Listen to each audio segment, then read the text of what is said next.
So yan. Ata nila yung pain natin. Napakalakas ng hangin ngayon. Hindi ko alam kung anong makukuha natin. Hirap na mamamingwit. Nauubos kasi agad yung pain. See? Ubus agad yung pain, no? Ano ba yan?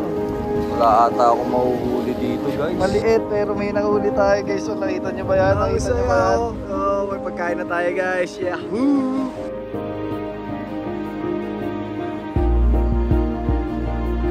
Yeah.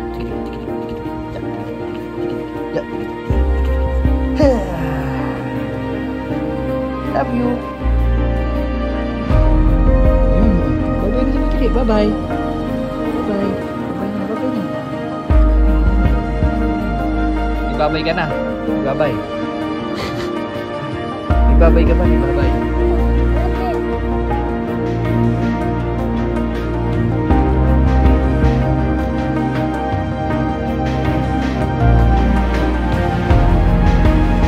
Sarap yan. Vicky? Vicky, sarap yan? Sarap yan? Ha?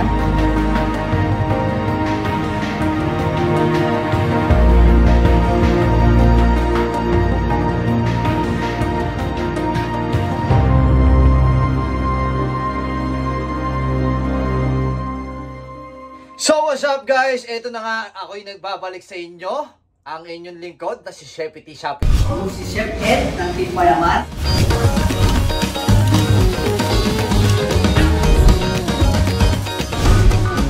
Chef, isa! Kung saan lahat dyan guys. So ito na yung pinakaintay natin. Time check, 5:30 ng hapon dito sa British Virgin Island. At ako ay mamimingwit. Okay na lahat ng gamit ko. Ayan, alis na tayo. So dalhin natin to, magbabike tayo doon papunta sa dock. Hanap tayo ng spot doon at sana makahuli tayo at para may pagkain tayo mamaya. So ang magiging tema ngayon nito ng content natin ay Catch and Cook.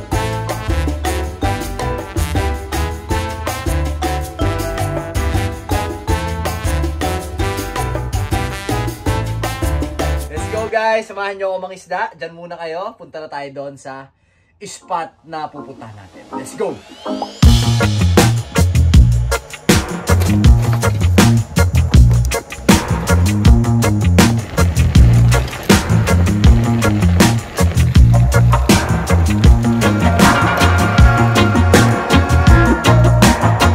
Uy, tahimik ang karagatan. Tahimik ang karagatan at susubukan natin dito. So, eto na nga guys, yung sinasabi kong dock na fishing area nila. Tara, mag-setup na tayo ng gagawin natin at para makapamingwit na tayo bago dumilim. Kaya nakita nyo guys, ayan o, ang lawak ng dagat o. Tapos ang laki ng isda dyan, yung nakaraan nakita ko, yung batuhan, yung dabats. At ay ganda ng langit. Tara, let's go! Tap na tayo guys. Fishing ano ako dito. Ito, chicken. Ito yung papain natin. Yan, yan. Ito lang yung meron tayo ngayon. Ito yung meron tayo sa bahay. Yan, tara, let's go. Hi, good afternoon. Okay. Bueno. Tahimik yung dagat kaya saktong-sakto. Subukan natin dito lumangoy mamaya guys. Bababa natin tong gamit natin. Mamaya, mapalundag tayo ng dito. Tapos,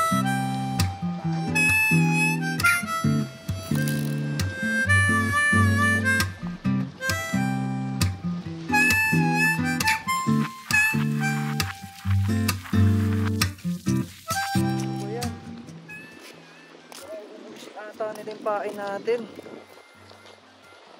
Kakainis naman to. Kita natin yung pain natin para makagat nila. Ang hirap pala mamingwit. First time ko kasi namingwit guys. Hindi naman talaga ako namimingwit eh.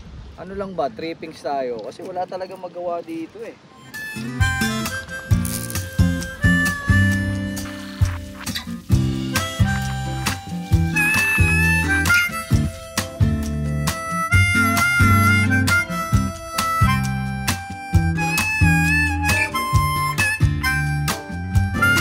What's up guys, ayun, tagal din na inubos natin dun sa dock. Tapos halari tayo nahuli kasi hapon na. So balik na lang tayo day 1 ngayon pero wag tayong susuko. Wino-workout ko to guys para sa inyo. Parang magiging motivation ko to para maabot ko palalo yung mga gusto kong mangyari. Tamang ano lang tayo, tamang sipag lang, tamang patutunan, ability, diba? Huwag tayong huminto. na matuto. Don't stop yourself learning. Yan naman, ibig sabihin. Oh, dami ko sinasabi guys. Uwi na tayo, day 1 to. Subukan uli natin bukas mga isda. Ingat guys. Good morning guys. Day 2 ngayon. Subukan uli natin mga mingwit. Samahan nyo ako. Time check, 5:30 AM ng umaga. Gusto ko talaga makapamingwit guys. Gusto ko talaga. Kaya aralin natin kung paano. Susubukan natin ulit. Samahan nyo ako ha. Yan muna kayo, biyahe tayo papunta doon. Let's go!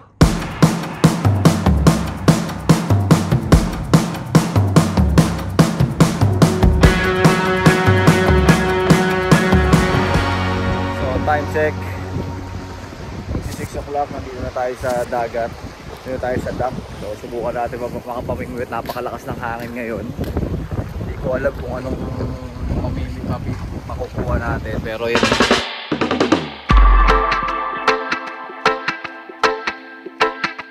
Let's go. Subukan natin. Set up natin yung ano natin, pamingwit. Ito yung pamingwit natin. O yan. Kasi ito yung dala natin. Kape kung dala, kape. Yan, drone. Para mamaya makapagpalipad tayo. Ito yung pain natin. Labas natin. Yung pain pala natin guys. Chicken lang. Chicken. So yan, pain natin.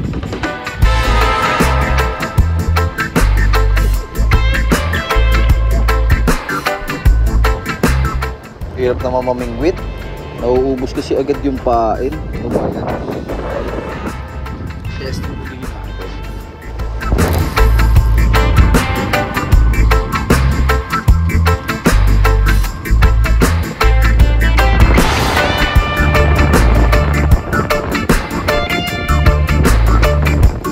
Nauubos na yung chicken natin. Siguro kailangan natin palitan yung pain natin guys. Kasi hindi sila kumakagat. Ang bilis nila matanggal tong chicken meat. Ano kaya magandang pain, no? Kaya nyo, second day pa lang naman eh. Trial and error lang tayo mga tropa. Hanggat wala tayo nahuhuling isda, walang uuwi. Joke, may pasok tayo. May pasok tayo mamaya ng 11 o'clock guys. Kaya uuwi din tayo. Talaga nagpunta lang tayo dito na maaga para subukan. At may matutunan palalo. Yan. Search muna tayo kung paano makapamingwit. So, ayan ang pain. Chicken, siya natin. See? Gusto agad yung pain, no? Ano ba yan? Wala ata ako mahuhuli dito, guys. Hey, bro. What's your name? Earl. My name is Earl. Paul? Oh, yeah. Earl? Earl. Earl. Nice to meet you, Earl. Yeah. Saint Lucia? You know where you from? Yeah. Where? Philippines? Yeah. Nice to meet you, Nice man. to meet you, man. Yeah. But now, I think I need a different bait. Different bait. You can go by box. Yeah, box. That's it. Box? Yeah, box for market. You know, box for market. Yeah. Go there, you sell it. Selling? Yeah, the big. Which kind? Have different kind. Alright. Go there and ask them. It's open now? It's 8 o'clock. They open 8 o'clock. Alright, later. Later we go there and Alright, later. Because now, see? So the bait is finished again. What happened? What happened? Damn, I need to chase the bait, man. I need to chase the bait. All the bait that I have is almost finished, oh? yeah, what? The chicken is not good for baiting. Yeah. You don't really like chicken. Yeah. This is my day 2. Yeah. This is my day 2 of trying how to catch fish. So maybe guys, I need to chase the bait so I can catch another fish. This is my day 2 of trial and error to catch fish. Don't give up until never give up guys. Say it again. Never say never. Don't give up. Alright. Kailangan natin bumalik na lang ulit. Hanap tayo ng ibang bait. Kasi nga yung bait natin, chicken meat lang. Kinakain ko ng maliliit na isda. So wala tayo na for today. Actually, second day ko lang naman namingwit eh. So may third day pa tayo and onwards. Basta, wag na wag tayong i-give up. Never give up guys. Sabi nga ni Kuya Earl. Earl, see you again. Alright.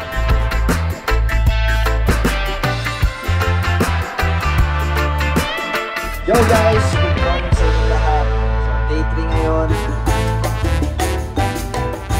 Time check is 10 o'clock. Sinetap ko ulit itong pamingwit ko. Yan.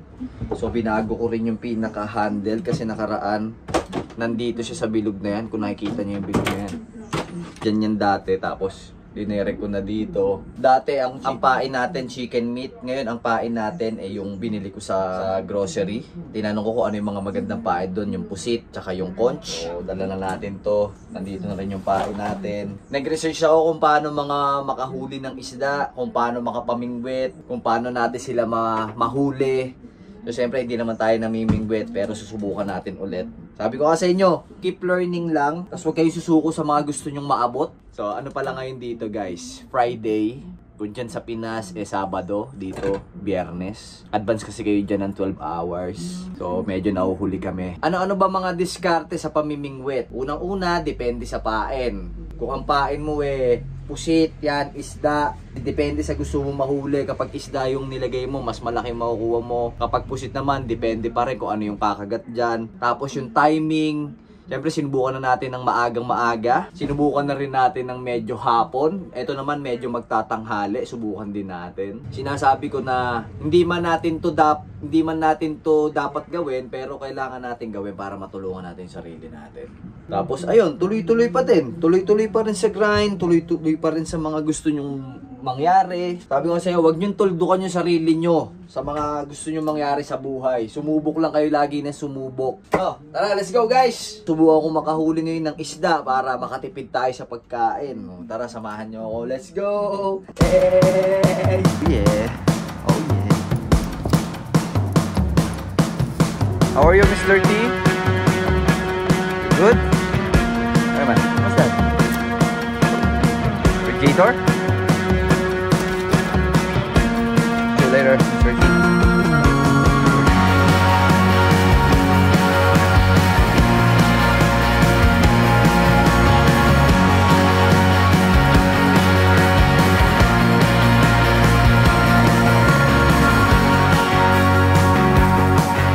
Kuhanin natin yung pain natin.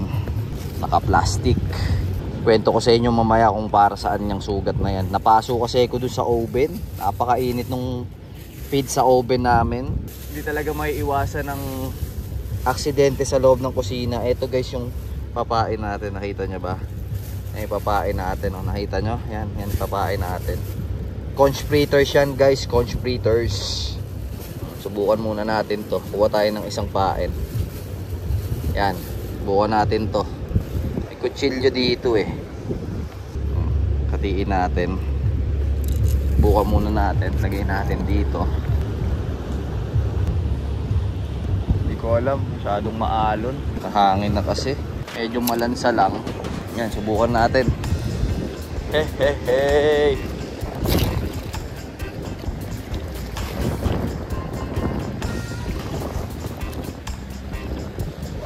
Uy, may nahuli tayo. Nakita nyo ba yun? Oh, maliit pero may nahuli tayo guys. So, nakita nyo ba yan? Ngayon, ikaw ang ipapain ko. Hey. Nahuli tayo sa maliit. So, ang gagawin natin ngayon guys, tatanggalin natin yan. Tapos ito ipapain natin, no? Para mas lumaki yung huli natin.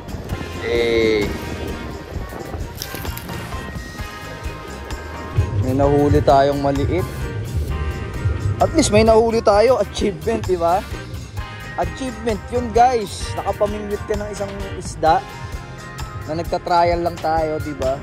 Ngayon, ang focus natin, makahuli tayo ng mas malaki. Kaso ang laki ng alon dito Ang laki ng alon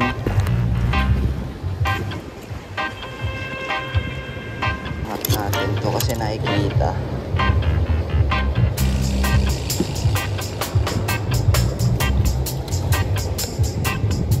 Ibahin natin, lagay natin dito sa buntot guys. Yan.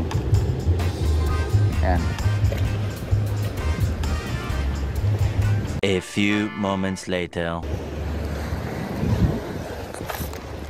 Natanggal yung pain. Natanggal yung pain, kakainis, nalaglag. Grabe naman kasi makabato. Para namang walang bukas. Walang problema guys, marami tayong pain. At least nakahuli na tayo. Ang galing. Nakahuli na tayo guys. Sunod lang natin. Sunod pa natin.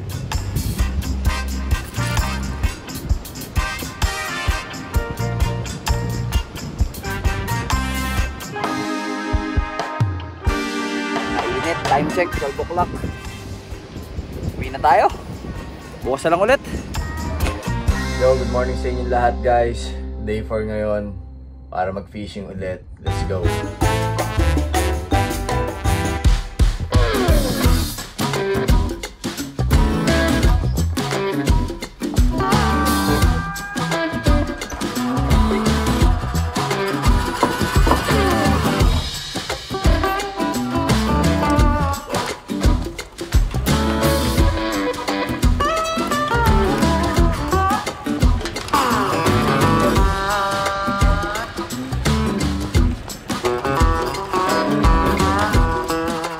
Sa inyo guys, day 4 para mag-try na mag-fishing. Positive day, another life, another day, diba? So lipat tayo ng spot. Sabi nung iba dun daw sa marina maraming isda eh. Siyempre tayo nagsisearch tayo kung saan maraming isda eh. May mga nakausap tayong kabayan doon sa marina maraming isda. So sabi nung isang kausap ko, si Kuya Junjun. Big shoutout sa'yo, Kuya Junjun. Big shoutout din sa'yo, Jason. Morning guys. Yeah, morning. Big shoutout sa'yo, Jason. O kung tawaging AKA Paje. Yan. Big shoutout sa kay Kuya Tito Jojo. Kay Kuya JC, big shoutout. Sa lahat nung nag-comment ng last vlog ko, maraming salamat sa inyo. May mga nabasa pa ako dun eh. Basta, ang susolid nyo. Nakakatuwa. Sabi nyo, may sasamahan nyo ko. May isa pa ako nakita doon. Sama ako dito si Kuya Inday. Kung pwede lang eh. Kaso malayo si Kuya Inday niya. Alam nyo ba benefit sa pagbabike? Para lumalakas yung resistensya ko lagi kasi pataas yung inaakyat kong bike eh. Pataas yung inaakyat kong lugar. Kasi doon bahay ko. So eto na yung marina.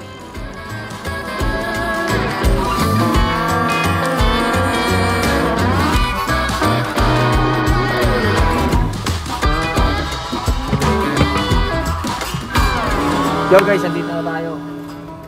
Unpack na tayo ng gamit natin. Ito yung pain natin. Ito yung pagkain na pansit. Ayun, nagugutom na ako. Pansit, kain tayo guys. Yan. Almusal ko, mamaya na lang tayo magtubig. Nagugutom ako ah. Time check, 6:30. A few moments later. Let's go! Yeah boy.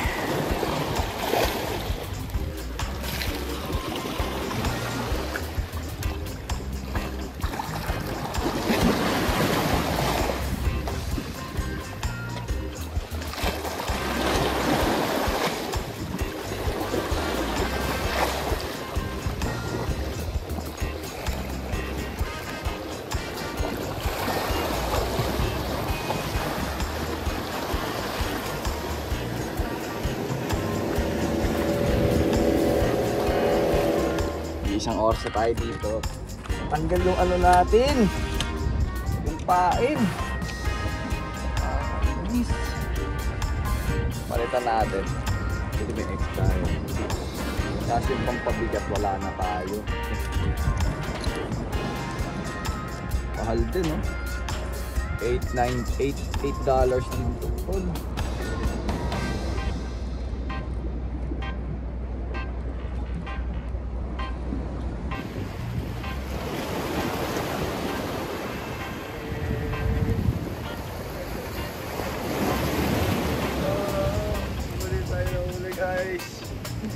Mali tayo na uli guys, tignan nyo ang liit. Hey. Oh. Ang liit guys, oh. Oh, ayos ba? Ayos ba? Ayos ba? Ayos ba? Ayan, oh, may mali tayong huli oh. Tanggalin natin. Okay baby, sorry.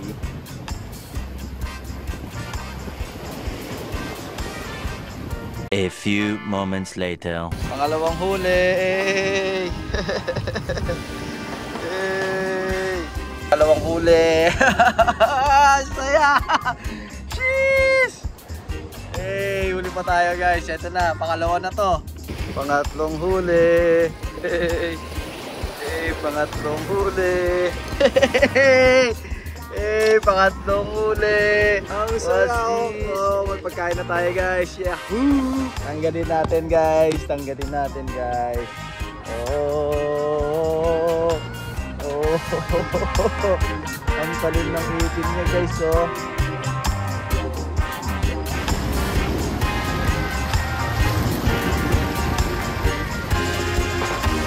Yo guys! What's up sa inyo? Pasunod na ako yung pasunod.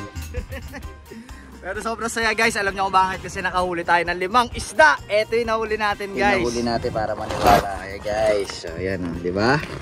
May 5 tayong isda guys. Nakikita nyo ba? Nakikita nyo ba? Medyo maliwanag yun. Yan yung 5 isda guys. Ayan. Di ba? O mamaya labas na natin. Uwi muna tayo guys para makapagpahinga. Tapos makaluto din ang uulamin natin. Siguro ipangat na lang natin to dahil miss na natin yung pagkain sa Pinas. Alam nyo ba yung pangat guys? Alam nyo ba yung pangat? O eto yon guys. Eto, hantayin nyo. Yan guys, andito tayo sa supermarket. Bili lang tayo ng kamatis. Tsaka ng mga ibang ingredients para sa lulutuin natin na isda.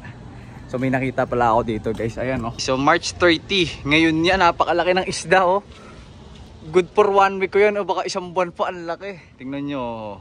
Ang laki ng price oh. Kung makahuli kaya ako ng ganyan. Kita nyo? Oh? Siguro someday makakasali ko dyan. Someday makakasali tayo dyan guys. Kita nyo, tara. Grocery muna tayo.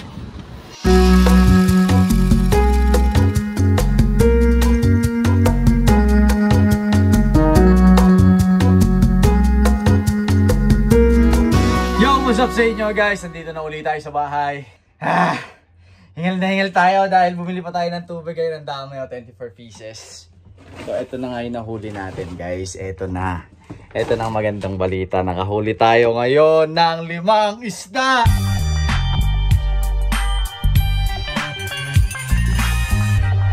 Diba? Ito yung 5 isda na nahuli natin guys. 1. Fresh na fresh. 1. 2. Oh yeah. 2. 3. 4. Yan ang laki oh. 4 at 5. Oh yeah. Oh yeah. Di ba? May 5 tayo isda guys. Ahu ahu. Luto natin guys. Tara, let's go. Ito yung pinakamalaki natin na huli guys oh. Luto ko sa akin. Ito pa isa. Ito pa isa. Oh, ha? Parrot fish oh. Ha? So guys, ang gagawin natin ngayon ay kukuha ko ng sampalok. Doon, nakikita nyo yun? Yan ang sampalok yan eh. Para may pang paasim tayo.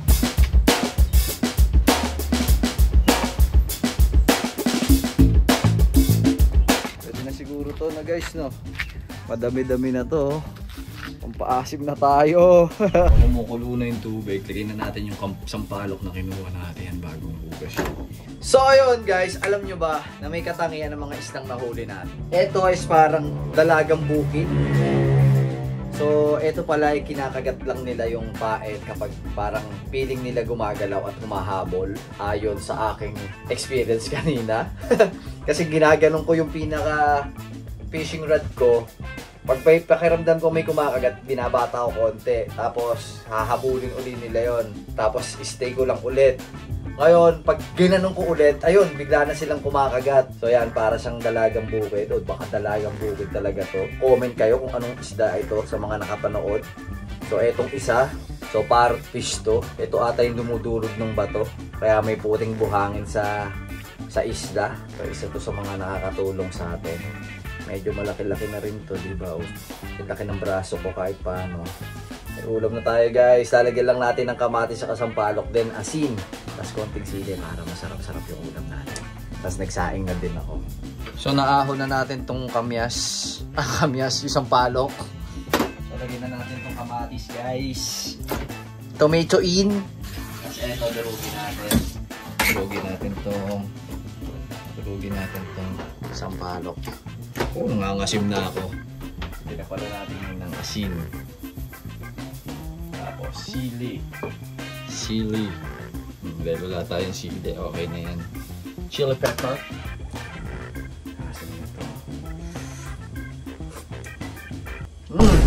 Lagay na natin to guys. Actually, favorite din to nila bossing eh. Yung pangat. Mga pangat-pangat na ulam.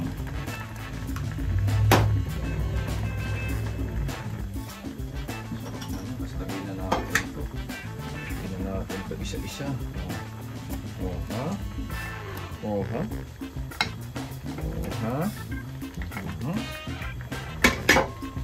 masyadong maasim. Ito natin ito. Oh yeah. Pakuluin na lang natin yan. Tapos ito yung kanin natin. Ready na. Let's go guys. Sandok na tayo ang ulam natin. Ihoo! Sarap. O, kainin natin yung sapang maliit yan. Oh yeah. Sabaw ulit natin yung sabaw. Oh yeah. Tapos mamaya na natin kainin gabi yung dalawa. Oh yeah. Kain tayo guys. Tapos sandok tayo ng kanin.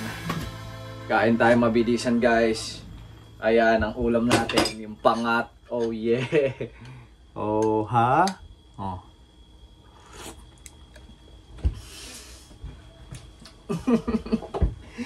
Hey, comfort food. Actually, favorite ko to guys kasi lagi ko tong kinakain sa Pinas eh. Kaya lagi ganito yung ulam namin doon sa Paya Mansion dati. Talagang mapaparami ang kain ko nito guys. Oh, yeah. Thank you Lord sa pagkain na to at sana mas madami pang dumating na blessing sa akin at sa bawat isang nanonood. Sa mga viewers ko, mag-ingat kayo palagi dyan. So let's go, kain tayo guys. Kain guys, oh yeah. Sa mga nakaka-relate na mahilig dyan sa pangat, paksiw na mga ganitong ulam, yung kakamatisan lang tapos lalagyan ng sampalok, naku po, kaparehas nyo ako guys. Naku, favorite ko to. Nakatandaan nyo. Kailangan nyo rin pasalamatan yung sarili nyo sa mga hirap na ginagawa nyo at pinagdadaanan nyo. Yung bilang kayo, ginawa nyo yun dahil ikaw, gusto mo yun. Sa mga taong nakarating na sa mga pangarap nila, congrats po sa inyo. Sana po lahat po tayo makarating po doon. Enjoy lang natin yung laban natin sa buhay. Ganyan lang talaga. Saka, palagi lang kayo magtiwala kasi for sure, may kakalagyan kayo someday. Saya-saya ko naman. Masaya ako guys. Na-appreciate ko lang yung pagkain kasi ganito lagi kinakain ng pamilya namin sa Pinas. Yan, sila tatay. Big shoutout sa'yo tay. Pagaling ka. Nasa hospital kasi siya. So pagaling ka dyan tay. Medyo nag-aalala ako pero alam ko magiging okay ka din. Nahilig din kasi nanay ko magluto ng mga ganitong ulam. Kasi paborito ng tatay ko. Para ako nasa Pinas. Ang saya-saya. Tapos yung sarili mo pa pinaghirapan yung kinakain mo, di ba? Talaga nakaka-fulfill. Kasi nabusog ka dahil sa paghihirap mo, di ba? So, guys, hanggang dito na lang ulit. Samahan nyo pa ako sa mga gagawin ko dito sa British Virgin Island. Subukan pa natin magluto ng mga kung ano-ano. Tinatiming ko lang yung oras ko sa pagtatrabaho ko. Medyo split time kasi ako, kaya nahihirapan ako mag-content. Pero huwag kayong mag-alala, dyan lang kayo. Stay tuned sa channel ko. At sa mga hindi pa nakasubscribe, mag-subscribe ka na din. Mag-ingat kayo palagi. Salamat po sa pagsama sa aking pag-fishing. God bless po sa inyo. Mag-ingat kayo palagi. Galingan nyo pa guys. God bless.